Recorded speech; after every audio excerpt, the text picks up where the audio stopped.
With the return of laissez-faire policies in the government, the wealthy began having an increased influence as well. One of the ways that they used this influence was by convincing the government to decrease the income tax, slashing the rates on the wealthy. Remember, this was passed during the Progressive era under Wilson with the 16th Amendment. However, it had very little positive impact on the economy. There's a couple reasons for this. The wealthy tended to spend on luxury goods disproportionately.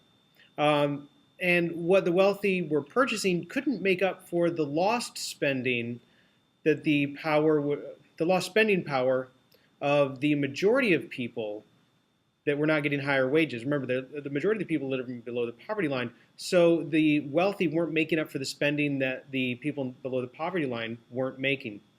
Also, the wealthy tended to put a lot of their tax savings into the stock market rather than into creating new businesses, expanding the businesses they had, creating new factories, which means that there weren't really any new jobs opening up.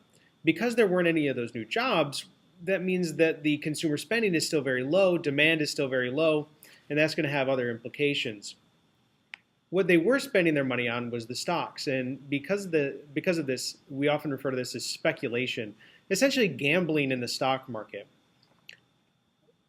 The businesses that people were spending their money in the stock market on weren't really worth the amount that they were being given per stock. So most businesses couldn't give a return on the investment that was assumed by the value of the price of the stock because of the low demand, which means that the value of the stock was false. The value of the stock was not worth what people thought it was worth. It was overinflated. After overproducing throughout the 1920s, and then slowing on that production leading towards the end of the 1920s, these businesses that now had these overvalued stocks were beginning to seem overvalued. And the investors began to question the true value of the stocks. And in this system, once the value of the stock is being questioned, everything sort of falls apart.